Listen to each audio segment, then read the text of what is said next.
The red sky of Zirion Prime burned like fire as explosions lit up the horizon. Dr. Emily Watson pressed her back against the cold metal wall of Research Station Alpha 7. The ground shook under her feet as enemy ships flew overhead, their engines roaring like thunder. Far from the human base, something massive moved through the smoke and dust. Kethra dragged her bleeding body across the broken ground. She was a Veltar, standing 12 feet tall with black scales that usually shined like mirrors. Now those scales were dull and covered in purple blood from deep wounds. Under her huge claws, she carried 3 tiny bundles. Her newborn cubs were no bigger than house cats, but they already had the sharp ridges on their backs that marked them as her kind. Each breath sent pain through Kethra's chest, but her golden eyes stayed fixed on the human building ahead. The Veltar had never been kind to any other species. They were born killers who saw every other living thing as food or enemy. But as the coalition fighter ships screamed through the sky above, getting ready to finish her off, Kethra made a choice that went against everything her people believed. She pulled herself to the human facility's front door. With the last of her strength, she placed her 3 cubs on the metal platform in front of the sealed entrance. Her massive head turned toward the security camera, and for a moment, hunter and prey looked at each other across the divide between their species. Then Kethra collapsed, crawling just far enough to hide behind a damaged supply box where she could still watch. Inside the station, Dr. Watson stared at her computer screen in shock. "James, you need to see this right now," she called to her research partner, Dr. James Mitchell, who was busy packing important data files for their escape. The security camera showed 3 tiny creatures huddled together on their doorstep, crying in fear. Their mother's huge form was partly visible in the shadows, her chest rising and falling with each difficult breath. "Those are Veltar cubs," James whispered, his face turning pale. "Emily, we cannot do this. The rules clearly say we must never." "I do not care about the rules," Emily said, already walking toward the door controls. "They are babies, James. Whatever their species has done, these cubs have not hurt anyone." Emily knew the dangers. The air outside was poisonous from the battle. The enemy could arrive any moment. And Veltar were the most feared predators in the galaxy. Adult Veltar could tear through steel with their claws and bite through metal with their teeth. They had destroyed entire colonies without mercy. But as the door opened with a hiss and Emily stepped into the toxic air of the war zone, all she could see were 3 helpless infants who needed help. Kethra watched from her hiding place as the human female approached. Every instinct in her body screamed at her to attack, to take back her offspring from these weak creatures. But she was dying, and her cubs needed what she could no longer give them. Emily knelt beside the cubs, moving slowly and carefully. She picked them up in her arms, and their tiny claws grabbed onto her jacket. "It is okay," she said softly, even though she knew they could not understand her words. "You are safe now." The cubs were warm and surprisingly light. Their scales felt smooth under her fingers, and they made small chirping sounds that reminded Emily of birds. As she held them close to her chest, she felt their tiny hearts beating fast with fear. Behind her, James appeared in the doorway. "Emily, the scanners show more enemy ships coming. We have maybe 10 minutes before they reach us." "Then we better move fast," Emily said, carrying the cubs inside. "Set up the medical bay as a temporary nursery. We will need to figure out what they eat and how to keep them warm." As the door sealed shut behind them, Kethra felt something she had never experienced before. These soft-skinned prey animals had just risked their lives to save her cubs. In Veltar society, only the strong survived. The weak were left to die. Parents protected their young only until they were old enough to hunt. After that, each Veltar was alone. But these humans had shown mercy to creatures that were not even their own species. They had chosen to help when they could have easily closed the door and pretended not to see. From her hiding spot, Kethra could see through the medical bay's reinforced window. The human female was wrapping her cubs in soft blankets while the male prepared some kind of food mixture. They moved with gentle care, their voices low and soothing. For the first time in her life, Kethra began to wonder if her people had been wrong about what it meant to be strong. These humans looked fragile and weak, but they had just done something that took more courage than any battle she had ever fought. As the enemy ships grew closer and explosions lit up the night sky, 3 species found themselves connected in ways none of them could have imagined. The deadly predator watched through glass as her natural enemies became the protectors of her most precious treasures. The war raged on outside, but inside the small medical bay, a different kind of revolution was beginning. 3 weeks had passed since the cubs arrived at Research Station Alpha 7. The medical bay had been turned into a makeshift nursery, with soft blankets covering the floor and heat lamps keeping the temperature warm. Dr. Emily Watson sat on the floor, watching the three Veltar cubs play with a simple ball made from spare parts. The cubs had grown fast. Echo, Nova, and Titan now stood 2 feet tall, their scales changing from gray to deep blue. Their tiny claws had become sharper, and their teeth were starting to show. But instead of being scary, they seemed more like oversized puppies than deadly predators. "Look at this," Dr. James Mitchell said, holding up his tablet. "Their growth rate is incredible. They have doubled in size in just 3 weeks." Emily smiled as she watched Echo pounce on the ball, her little roar of victory filling the room. The sound should have been terrifying. Even baby Veltar could make sounds that paralyzed most animals. But the research team had learned to find the cubs' noises cute rather than frightening. "Feeding time," called Dr. Lisa Parker from the doorway. She carried a tray of protein blocks that James had created from their limited knowledge of Veltar biology. At first, Lisa had been against keeping the cubs. She thought they were too dangerous. But now she found herself spending her free time in the nursery, watching them play and learn. The 3 cubs immediately stopped their game and bounded over to their human caretakers. They pushed against Emily and James with their heads, making happy chirping sounds. This behavior confused the research team. According to all their files, Veltar were loners who barely tolerated their own kind. These cubs seemed desperate for attention and contact. Outside the window, hidden behind damaged equipment, Kethra continued her daily watch. Her wounds had healed enough for her to hunt small animals for food, but she spent most of her time observing the humans' care for her offspring. What she saw challenged everything she knew about the universe. The humans had created what could only be called a pack around her cubs. Emily provided medical care and comfort. James handled food and environment. Even Lisa, who had been scared at first, now taught the cubs to recognize different sounds and simple commands. But what shocked Kethra most was what happened at night. Instead of leaving the cubs to guard themselves, as Veltar parents did, the humans kept watch constantly. They had set up a schedule so someone was always in the nursery. Kethra watched through the thick glass as Emily sat reading beside the cub's sleeping area. When Nova stirred in his sleep, Emily reached over to gently pet his scales until he settled down. When Titan had a bad dream and cried out, James was there within seconds to comfort him. These actions made no sense to Kethra. Why waste energy caring for young that were not even their own species? Why show such tenderness to creatures that would grow up to be their natural enemies? The cubs themselves were developing in strange ways. They sought out physical contact with their human caretakers, often falling asleep curled up against Emily or James. They showed real distress when separated from their humans, and their play was remarkably gentle for Veltar young. "I still cannot believe how social they are," Lisa said one morning as she watched the cubs follow Emily around the nursery like ducklings. "Everything we know about Veltar says they should be aggressive and solitary by now."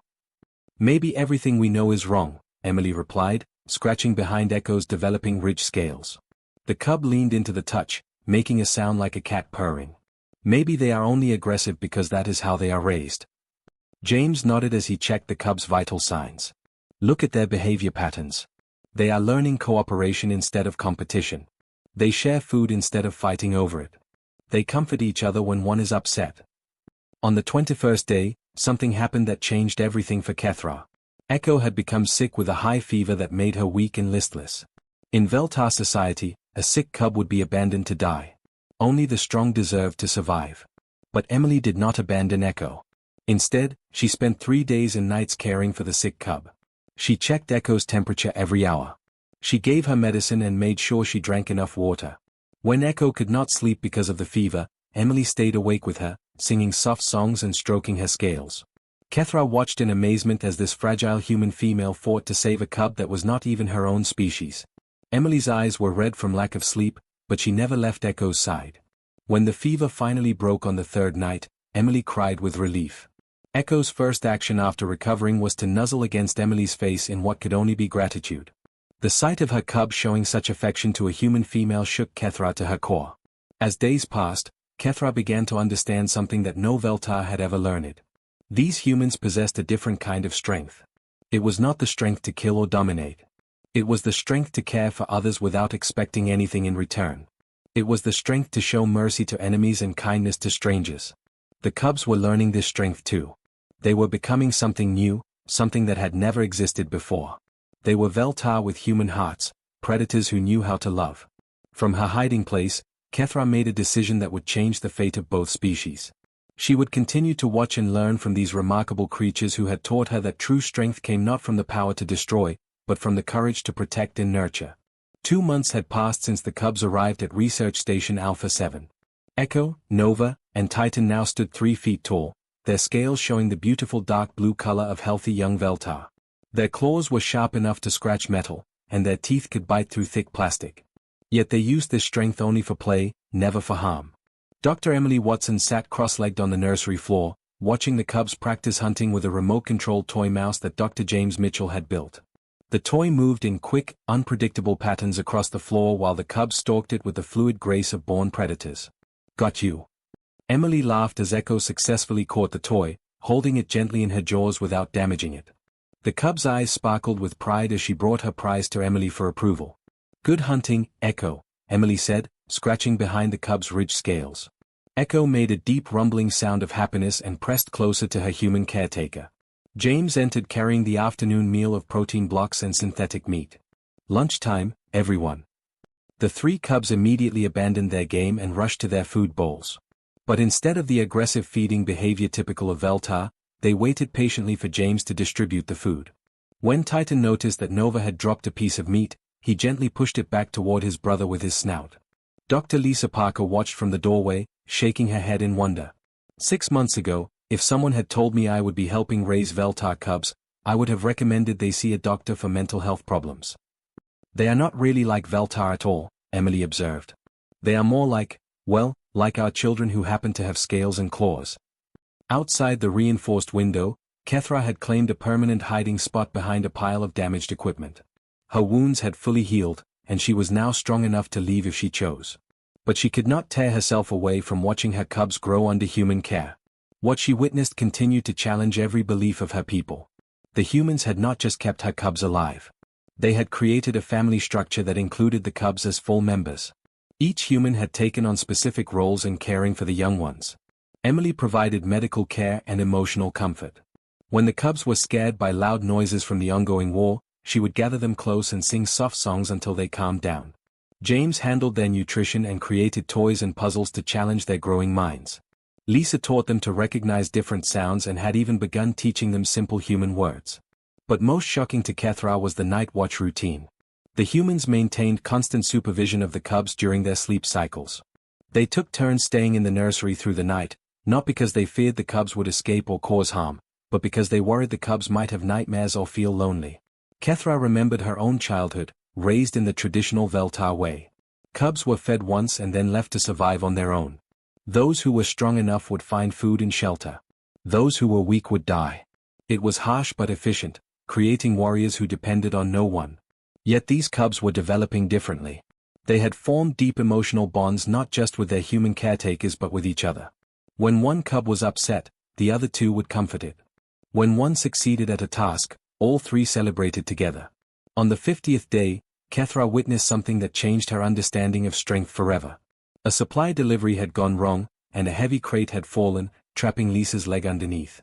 The human was injured and calling for help, but Emily and James were in another section of the facility. The 3 cubs, who had been playing nearby, immediately responded to Lisa's distress. Working together, they used their combined strength to lift the crate enough for Lisa to pull her leg free. Then Echo, the smallest of the 3, gently licked Lisa's injured leg while Nova and Titan pressed close to provide comfort and warmth. When Emily and James arrived moments later, they found Lisa surrounded by 3 concerned cubs who were clearly trying to help her feel better. The sight of these young predators showing such care for their injured caretaker brought tears to Emily's eyes.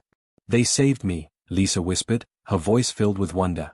"They could have just run away when the accident happened, but instead they helped me." That evening, as Emily treated Lisa's injured leg in the medical bay, the cubs refused to leave their side. They took turns keeping watch, as if they had appointed themselves as Lisa's protectors while she healed. From her hiding place, Kethra felt something crack inside her chest. Her people had always believed that caring for others was a weakness that would get you killed. But these cubs had just demonstrated that caring for others could save lives. The humans had taught her offspring something that no Veltar had ever learned. They had taught them that true strength came from working together, from protecting those who were hurt, from choosing to help instead of walking away.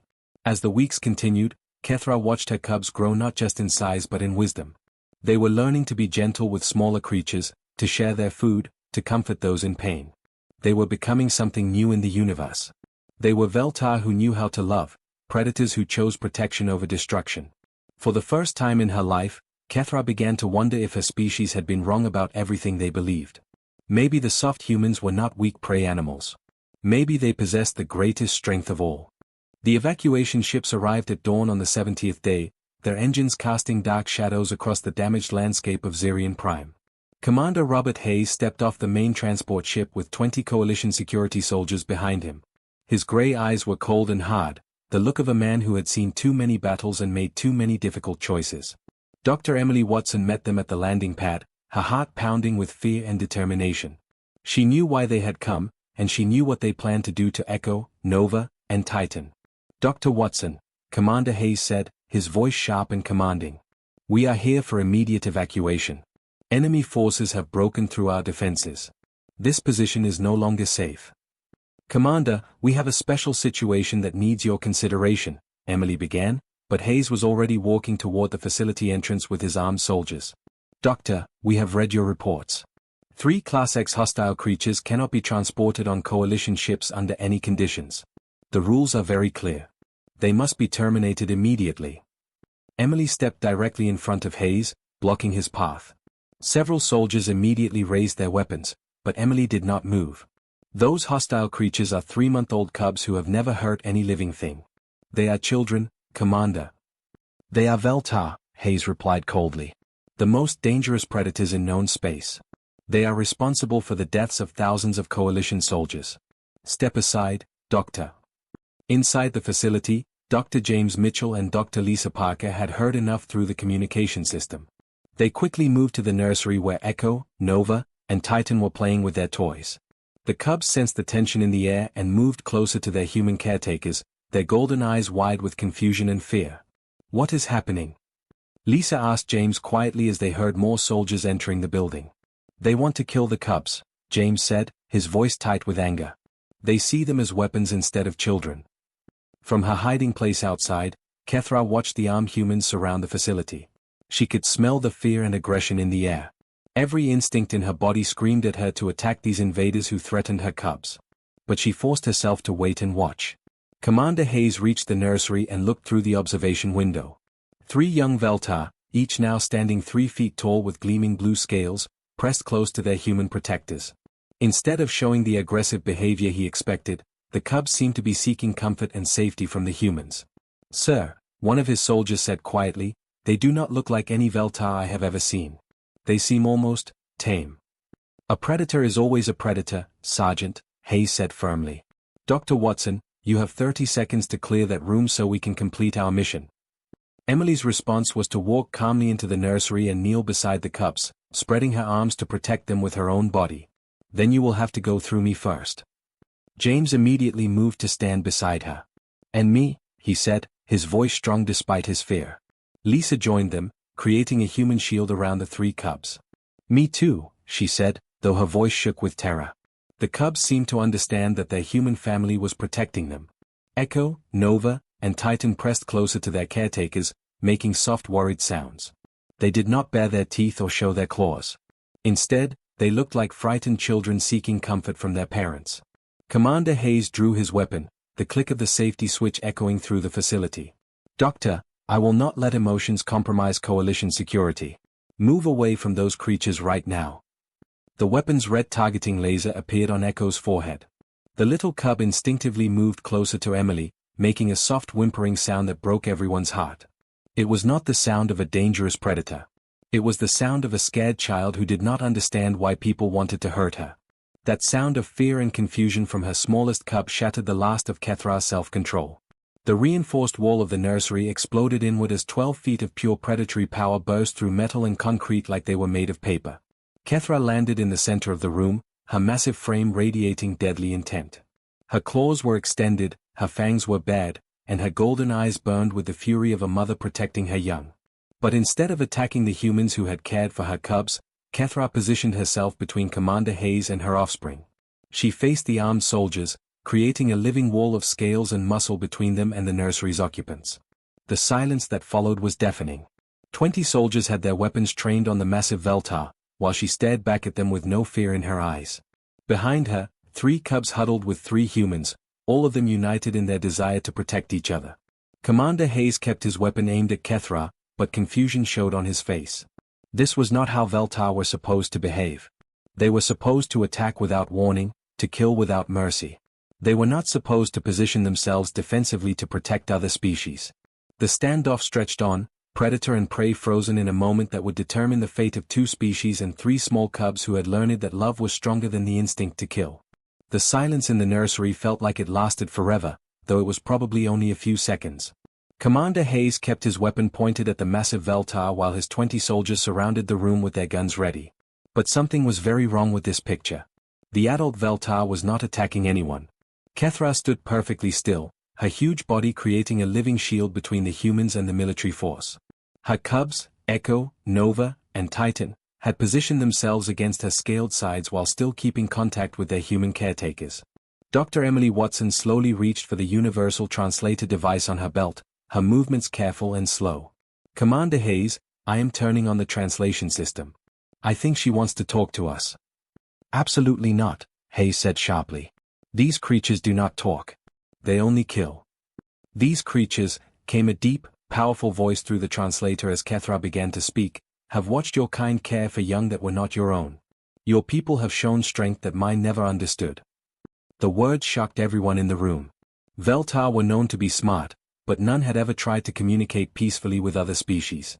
Kethra's golden eyes moved between the human caretakers and her cubs. I am Kethra of the Third Talon. For 70 days, I have watched from the shadows as your pack cared for my young. You fed them when they were hungry. You comforted them when they were afraid. You protected them when others of your own kind wanted them dead. Commander Hayes kept his weapon aimed but his face showed confusion and surprise. You have been watching this entire time? I came here to die, Kethra continued, her voice carrying deep emotion. I left my cubs with your kind because I had no other choice.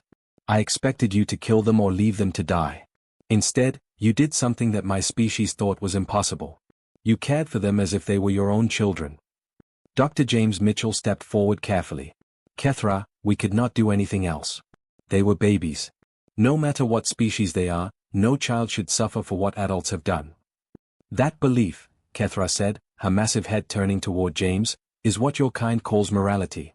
My people have no word for this idea. We believe only in survival, strength, and dominance. But I have seen something different. I have seen prey species willing to die for predator young. This is not weakness. This is a strength we never learned to understand. Echo made a soft chirping sound and nuzzled against both Kethra and Emily, showing the incredible bond that had formed across species lines. Commander Hayes slowly lowered his weapon. What exactly are you asking for? Kethra stood to her full height, but her posture was no longer threatening. My cubs have learned from your pack. They know gentleness, cooperation, and protection of the weak. These are not Veltar traits, yet they make my young stronger, not weaker. I ask that others of my kind learn these lessons too. You are talking about some kind of peace treaty? Hayes asked, still not quite believing what he was hearing. I am talking about evolution, Kethra replied. My species has reached the limits of what pure hunting and killing can achieve.